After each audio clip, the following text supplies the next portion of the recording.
มุนีพึงเที่ยวไปในบ้านเหมือนแมลงผู้ไม่ยังสีดอกชูและกลิ่นให้ช้ำถือเอาแต่รถแล้วบินไปนี้ฉันใดมุนีเจ้าก็ฉันนั้นถือเอาภิกษาหารจากบ้านไปขอถวายความนอบน้อมแด่พระรัตนตรัยมีพระพุทธเจ้าเป็นต้นขอถวายความเคารพพระมหาเถระพระเถรานุเถระเจ้าคณะพระสังฆาธิการทั่วโลกมีพระเดชพระคุณพระธรรมเสนาบดีรองเจ้าคณะภาค7วัดพระธาตุดอยสุเทพเป็นต้นและขออำนวยพรแด่ท่านผู้ฟังท่านผู้ชมสาธุชนพุทธบริษัททั้งหลายวันนี้รายการธรรมทัศน์ของวัดพระธาตุดอยสุเทพออกอากาศทางสถานีวิทยุวปท2จังหวัดเชียงใหม่โดยมีร้อยเอกจำนงปัญญาวัฒโนเป็นหัวหน้าสถานีและอาตมาภาพพระครูปริยัติยานุศาสตร์เป็นผู้บรรยายเป็นประจำทุกวันเวลา7:30 นาทีถึง8 นาฬิกาวันนี้ก็บันทึกเสียงล่วงหน้าไลฟ์สดสวัยไลฟ์สด จากวัดพระธาตุดอยสุเทพเยอรมันฮินชินบักซีเกนเยอรมนีเหมือนเดิม วันนี้เป็นวันจันทร์ก็ตามปกติรายการธรรมทัศน์จะได้นำเอาธรรมะจากพระไตรปิฎกซึ่งอรรถกถาจารย์คือพระเดชพระคุณพระพุทธโฆษาจารย์ได้นำมารจนาเขียนลงในหนังสือธรรมบท8 เล่มเล่มนี้เป็นเล่มที่3เรื่องที่5กำลังเรื่องที่5ปุพพวัคควรรณนาคือการบรรณนาถึงเรื่องดอกไม้ปุพพวัคนี่คือเรื่องเกี่ยวกับดอกไม้เพราะนั้นพระธรรมเทศนาที่พระพุทธองค์ทรงแสดงจะมีคำว่าดอกไม้อยู่ด้วยเป็นอุปมาอุปไมยเปรียบเทียบกับดอกไม้อย่างเมื่อวันก่อนเรื่องของพระเจ้าวิทูตภะก็คนเก็บดอกไม้เปรียบเหมือนคนที่มัวเมามัวเก็บดอกไม้ถูกความตายพรากชีวิตไป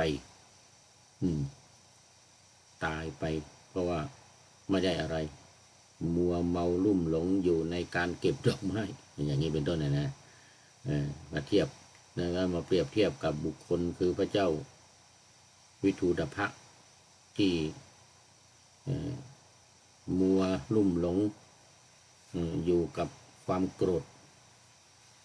ความแค้นความประมาทเรียกว่ามีความประมาทไปฆ่าคนไปฆ่าเจ้าสักยะตายหมดเวลากลับมาตัวเองก็ถูกน้ำพัดลงไปสู่มหาสมุทรไปเป็นอาหารของปลาและเต่าอยู่ในทะเล เปรียบเทียบกันวันนี้ก็เหมือนกัน วันนี้เป็นเรื่องเศรษฐีขี้เหนียว เขาเรียกอีกอย่างหนึ่งว่าเศรษฐีตีนแมวนะเศรษฐีตีนแมวเศรษฐีขี้เหนียวชื่อโกศยะชื่อโกศยะเศรษฐีมีความตระหนี่มากมายเหลือเกินนะเดี๋ยวจะเปรียบเทียบพุทธองค์ทรงปรารภเศรษฐีนี้ก็แสดงพระธรรมเทศนาดังที่ได้ปาหน้าธรรมาสไว้ในภาษาบาลีว่ายะถาปิภะมโลปุพังเป็นต้นนะยะถาปิภะมโลปุพังคือมโลปุพังนี่หมายถึงว่าพระมรนี่ก็คือแมลงผู้นะแมลงผู้ที่ไปเอาเกสรดอกไม้นะเกี่ยวกับดอกไม้อีกละ เหมือนกับแมลงผู้ไปเอาดอกไม้ไม่ให้ชอกช้ำว่างั้นนะไม่ให้สีไม่ให้กลิ่นหรือว่าอะไรดอกไม้นั่นนะทั้งผิวของดอกไม้หรือสีหรือกลิ่นอะไรนะชอกช้ำแต่ถือไปเอาแต่รสของเอาแต่ความหวานเอารสของดอกไม้เนี่ยไปโดยไม่ให้ดอกไม้ชอกช้ำอะไรเลยนะอันนี้ก็อุปมาเปรียบเหมือนกับพระขีณาสพ พระมุนีฝ่ายพระมุนีฤาษีสินแน่ฤาษีสินเนี่ยนะพระมุนีคือพระขีณาสพพระอรหันต์ถือเอาภัตตาหารเอาสิ่งของจากชาวบ้านเข้าไปในบ้านถือบิณฑบาตจากตระกูลต่างๆโดยไม่ให้ตระกูลทั้งหลายเสื่อมเสียศรัทธาไม่ให้เสื่อมเสียทรัพย์เงินทองอะไรมากมายเอาบาทเข้าไปแค่1 บาทรับมาแค่1 บาทนิดเดียวไม่มากกว่านะไม่ทำให้เจ้าของบ้านเสียเงินเสียทองอะไรมากไม่เสื่อมศรัทธาด้วยอะไรเงี้ยนะกลับเป็นผู้ที่มีศรัทธามีศีลอีกต่างหากอะไรเงี้ย ทำนองนี้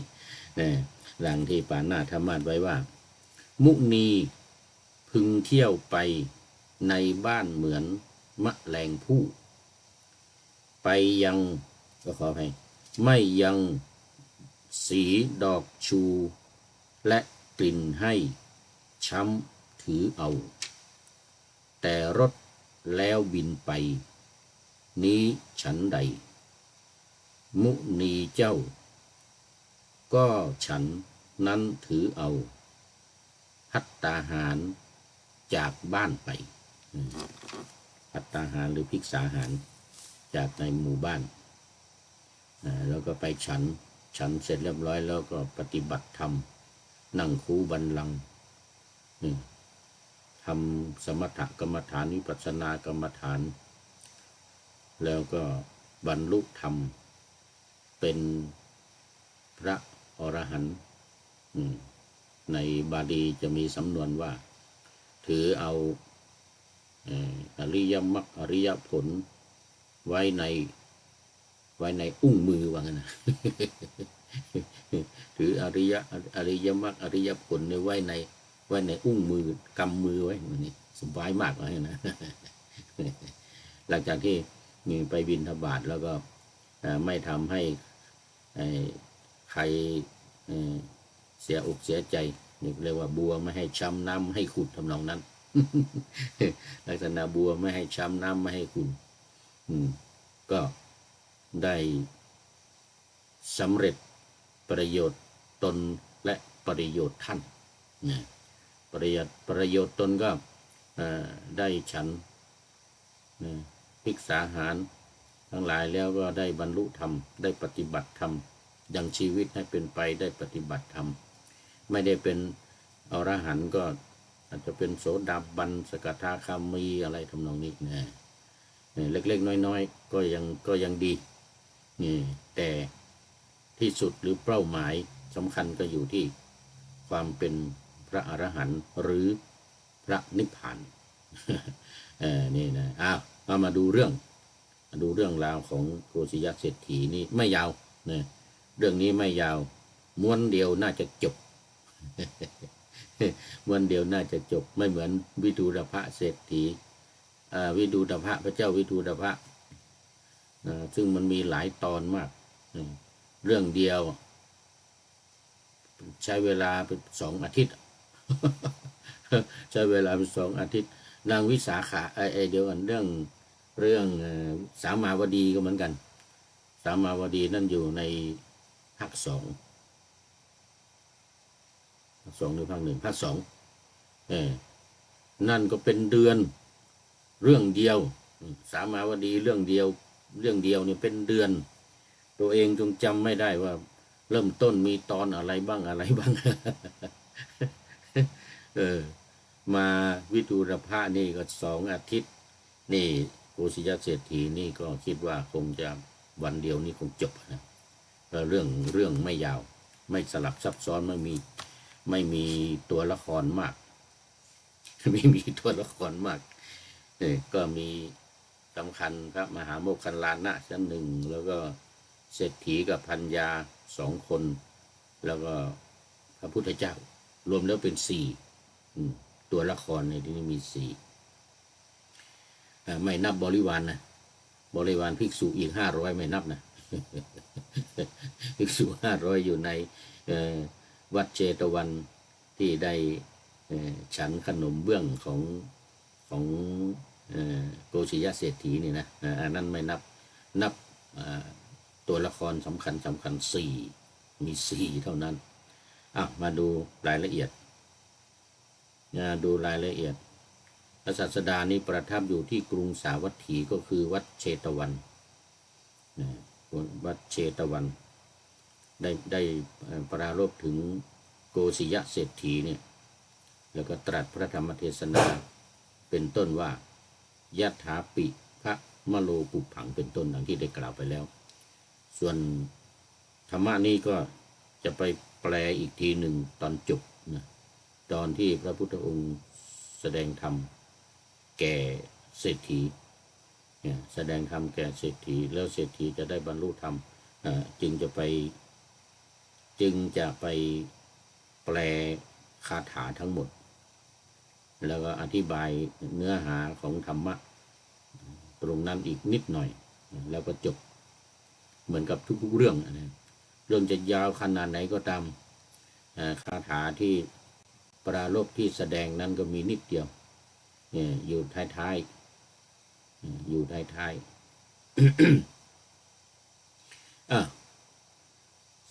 มาเล่าถึงเศรษฐีโกศยเศรษฐีนี่อยู่นู่นกรุงราชคฤห์อยู่กรุงราชคฤห์นู่นใกล้เมืองราชคฤห์คือจะอยู่ระหว่างราชคฤห์ไปนาลันทาไปนาลันทามหาวิทยาลัยเก่ามหาวิทยาลัยเก่าปัจจุบันนี้เป็นมหาวิทยาลัยใหม่ที่ผู้พูดนี้เคยไปอยู่มาไปเรียนมาสมัยเรียนปริญญาตรีไปเรียนปริญญาตรีอยู่ที่นาลันทานี่แหละมันเป็นห้องเรียนสมัยนั้นขึ้นกับมหาวิทยาลัยอยู่โน่นดาลพังคะอยู่ลึกเข้าไปในเมืองในรัฐพิหารนู่นแต่ว่าที่นาลันทาเนี่ยเป็นมหาวิทยาลัยเก่าที่โด่งดังมาเป็นมหาวิทยาลัยแห่งแรกในโลกแต่ว่ามันถูกเผาไปเมื่อ700 ปีหลังพุทธกาลมันถูกเผาไปแล้วเป็นนาลันทาเก่า สมัยนี้ถ้าเราไปก็จะเห็นแต่ซากของมหาวิทยาลัยแล้วมีพระเจ้าองค์ดำอยู่องค์หนึ่งอยู่นอกรั้วเก่าเลยนะมหาวิทยาลัยนะเขาไม่ไหม้วะ เขาไม่ไหม้คนเคารพนับถือมากเขาเรียกพระองค์ดำตอนนี้ก็มีคนไปสร้างวิหารสร้างสวยงาม อยู่นอกมหาวิทยาลัยเก่ามาเรื่องนี้เดี๋ยวมันจะไม่จบอีกแล้วเนี่ยมันอย่างนี้แหละ มันมีเบี้ยใบ้ลายทางอยู่เรื่อยนะเออคือระยะทางจากกรุงราชคฤห์นะไปนาลันทามหาวิทยาลัยเก่าเนี่ย12 กิโลแล้วหมู่บ้านนิคมนะหมู่บ้านนิคมเนี่ยนะบอกว่านิคมชื่อสักกะระหรือสักกลสักกะระนี่คือสักกลอยู่ไม่ไกลจากกรุงราชคฤห์ก็คือประมาณ6 กิโลปัจจุบันนี้นะปัจจุบันนี้ประมาณ6 กิโลเมตรมันอยู่ระหว่างทางมันอยู่ระหว่างราชคฤห์กับนาลันทานะ12 กิโลเมตรระยะของหมู่บ้านเนี่ยหมู่บ้านนี้ก็เป็นประมาณ6 กิโล6 กิโลคือครึ่งทางกันครึ่งทางกันก็เป็นหมู่บ้านที่มีชื่อเสียงโด่งดังเรื่องขนมเบื้องเรื่องขนมเบื้องขนมกุมมาศอะไรก็เขาเรียกว่าสมัยอินเดียในสมัยนั้นขนมเบื้องเนี่ยโด่งดังปัจจุบันนี้ก็มีชื่อเสียงขนมเบื้องนี่นะมีชื่อเสียงโด่งดังอยู่ที่ราชคฤห์นี่แหละห่างจากราชคฤห์6 กิโลเนี่ยใครไปเที่ยวอินเดียนี่ก็ต้องไปแวะซื้อขนมเบื้องนี้มีชื่อใหม่ปัจจุบันชื่อว่าขนมขาชา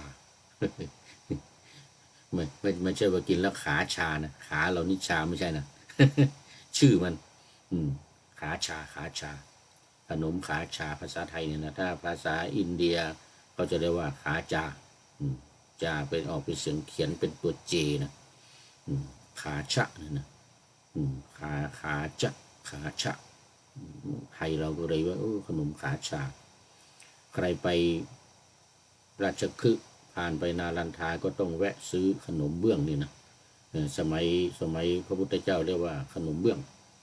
ปัจจุบันนี้เรียกว่าขนมขาชา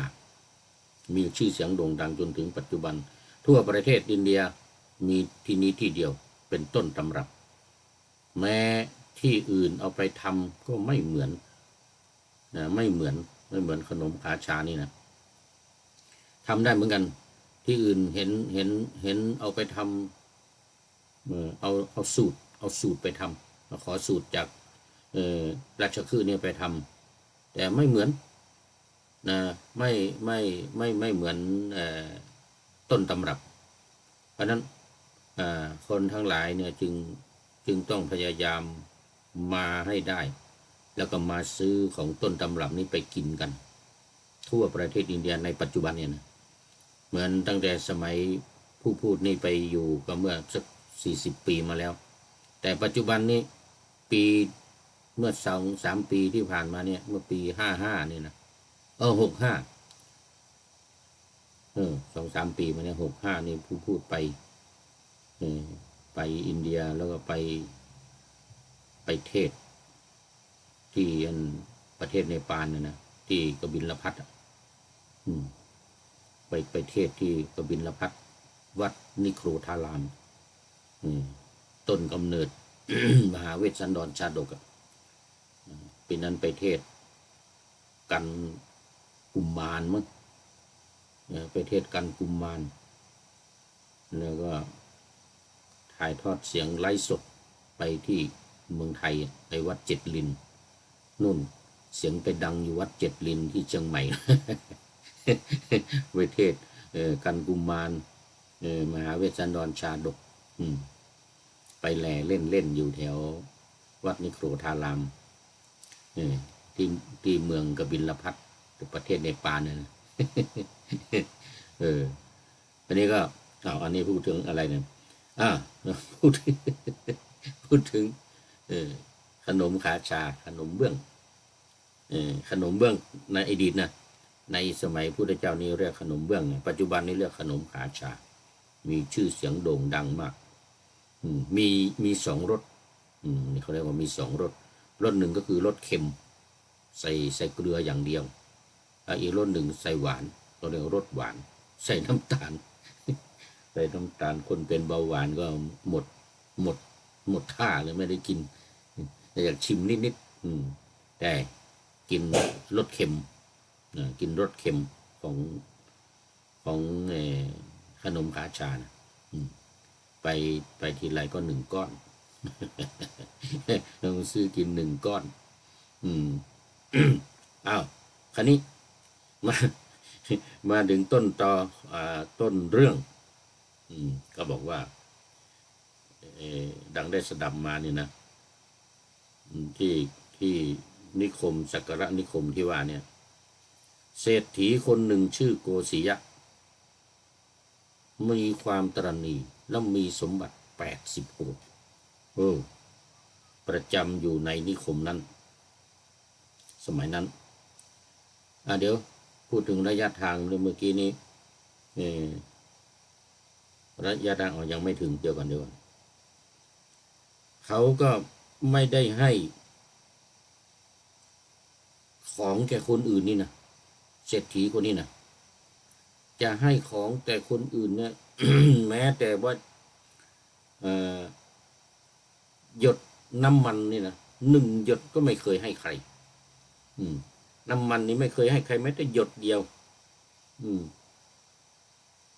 คือเขาจะใช้ว่าปลายหญ้าเท่ากับปลายหญ้าก็ไม่ให้หมายถึงว่าเอาใบหญ้าคาหรือใบหญ้าอะไรนี่นะจุ่มลงไปแล้วก็ให้คนอื่นนี่นะ ไม่เคยไม่มีอย่างนั้นเลยทีเดียวไม่ให้ใครและไม่บริโภคเองตัวเองก็ไม่กินทรัพย์สมบัติมีมากเป็นมหาเศรษฐีมีเงินอยู่80 โกฏ80 โกฏนี่สมัยนั้นปัจจุบันนี่ก็คงจะประมาณ800 ล้าน80 โกฏ1 โกฏนี่ก็10 ล้าน80 โกฏ800 ล้านประมาณ800 ล้านในปัจจุบันนี้นะ80 โกฏหน่วย10 ร้อยพันหมื่นแสนล้านโกฏประมาณ800 ล้านมหาศาลมีทรัพย์สมบัติมีวัวมีควายมีไร่มีนาสมุนบริวารนี่อยู่เป็นร้อยคนงานนี่นะคนงานคน คนทำงานอยู่บนปราสาทสร้างอยู่ปราสาทอยู่7 ชั้นบ้าน7 ชั้นเขาเรียกเป็นเรือนยอดเป็นเขาเรียกเป็นปราสาทเป็นเรือนยอดอยู่7 ชั้น อยู่ชั้นที่7ตัวเองเนี่ยนอนอยู่บนชั้นที่7นู่นสมบัติของเขานั้นก็ไม่อำนวยประโยชน์ให้แก่ปิยชนทั้งหลายมีบุตรและภรรยาเป็นต้น80 โกฏที่มีที่ว่านี่นะ800 ล้านนี่นะใครก็ไม่ได้กินนะ กอดไว้อย่างเดียวเอาเก็บไว้นอนกอดสมบัติไว้ นอนกอดสมบัติไว้อย่างเดียวลูกเมียก็ไม่ได้กินคนอื่นคนที่เป็นบริวารอะไรทั้งหลายคงเป็นของที่ใช้สอยไม่ได้เก็บไว้อย่างนั้นหามาได้แล้วอยู่เหมือนเดิมนี่เขาบอกว่าเหมือนสระบุคลณีที่มีผีเสื้อน้ำหวงแหนว่า ใครก็เข้าไปไม่ได้เอาไม่ได้เนี่ย อันนี้มีเหตุทีเนี้ยมีเหตุวันหนึ่งเวลาจวนสว่างใกล้จะแจ้งพระพุทธองค์ก็ออกจากสมาบัติเสร็จแล้วก็ประทับเดินจงกรมตามพุทธกิจนะตี 4 ถึง 6 โมงเช้าเนี่ยพระพุทธองค์ตื่นแล้ว ทรงบรรทมตั้งแต่ตี 2 ถึงตี 4 2 ชั่วโมงเท่านั้น 24 ชั่วโมงนี่นะพระพุทธเจ้าจะประทับนอน2 ชั่วโมง2 ชั่วโมงแล้วก็ตี 4ก็ตื่นนะจะประกอบภารกิจพุทธกิจของพระองค์ก็คือการตรวจดูสัตว์โลกในตอนเช้าตรวจดูสัตว์โลกมันจะมี2 เวลานะตอนเช้ากับตอนเย็นตอนเย็นก่อนที่จะไปแสดงธรรมสอนภิกษุณีนะ6 โมงเย็นถึง4 ทุ่มนี้จะสอนพระสอนเณรนะภายในวัดหรือพักที่ไหนอยู่ที่ไหนก็จะสอนดูก่อนภิกษุทั้งหลายนะแสดงธรรมแก่ภิกษุทั้งหลายภิกษุณีสามเณรสามเณรีก่อน6 โมงเย็นเนี่ยนะพระองค์จะส่งน้ำอะไรเรียบร้อยก็ส่งตรวจดูสัตว์โลกทีหนึ่งแล้วก็ตอนเช้าตี 4ถึง 6 โมงเช้าเนี่ยในช่วงนี้ก็อาจจะช้าบ้างอาจจะเร็วบ้างบางทีก็ตื่นมาแล้วนี่บอกว่ากำลังออกจากสมาบัติเสด็จออกจากสมาบัติที่ประกอบด้วยความกรุณาใหญ่อย่างนั้นนั่นก็คือนอกจากว่าตื่นมาแล้วก็ยังทำสมาธิเข้าสมาบัติเข้าฌานสมาบัติเสร็จแล้วก็พอออกฌานจากสมาบัติเรียบร้อยแล้วนี่ก็ตรวจดูสัตว์โลกตรวจดูสัตว์โลกก็ปรากฏว่าเศรษฐีตีนแมวเนี่ยนะมัจฉริยะเศรษฐีเนี่ยเดี๋ยวก่อนโกศิยะนะชื่อโกศิยะนะมัจฉริยะเศรษฐีนะอีกคนหนึ่งนั่นอันนี้อีกคนหนึ่ง อันนี้โกศิยะเศรษฐีก็มาในข่ายของพระพุทธเจ้าเนี่ยข่ายคือยานของพระพุทธเจ้าก็ทรงทราบว่าโอ้วันนี้เศรษฐีจะได้บรรลุเป็นโสดาบันโอ้ขนาดขี้เหนียวตีนแมวนี่นะเป็นโสดาบัน โอ้พระองค์ทรงทราบอุปนิสัยเข้ามาในข่ายแล้วนี่ต้องไปช่วยเหลือแล้วต้องไปแสดงธรรมแล้วเหมือนกันนะสายมาก็ตรัสเรียกพระโมคคัลลานะมาเรียกโมคคัลลานะมาแล้วก็ส่งโมคคัลลานะไปทรมานเศรษฐีเหมือนกันนะแล้วก็พามาถวายขนมเนี่ยขนมเบื้องเนี่ยเดี๋ยวจะมีทำขนมเบื้องนี่นะแต่ที่วัดเชตวันเหมือนกันตถาคตพร้อมกับภิกษุ500 รูปจะรอฉันอยู่ที่นี่เหมือนกันนะ จะรอฉันอยู่ที่นี่แต่ยังไม่ได้ฉันนะเวลาหมด เวลาหมดตอนนี้หมดเวลาเสร็จแล้วว่าจะเอาวันเดียวจบไหมวันนี้ไม่จบเลยเดี๋ยวเอาไว้อีกวันต่อไปเดี๋ยวมาเล่าต่ออีกวันนี้ก็ต้องนำรายการจากท่านผู้ฟังท่านผู้ชมไปก่อนแต่วันนี้ไม่มีคอมเมนต์เข้ามาไม่มี FC เข้ามาเพราะมันดึกแล้วที่เมืองไทยตอนนี้มันเที่ยงคืนกับ23 นาทีที่เริ่มเมื่อกี้ก็คงจะใกล้เที่ยงคืน มี FC ว่าหลับกันหมดไม่มีใครมาด้อมนะ แฟนด้อมไม่มีวันนี้ขอนำรายการธรรมะทัดไปก่อนแล้วจะย้อนมาใหม่ในวันหลังเพื่อให้ท่านทั้งหลายได้รับฟังพระธรรมเทศนังเหมือนดังเดิมเป็นธรรมะในพระไตรปิฎก3ธรรมบทอันงดงามบรรยายเสริมอธิบายใจความเหมาะมาต่อเติมยกนิทานดั้งเดิมเสริมบทธรรมขอทุกท่านสุขกายสบายใจปรารถนาสิ่งใดอันเลิศล้ำจงเพิ่มพูนตามบุญงามและตามกรรมที่ได้บำเพ็ญไว้ทุกประการขอเจริญพร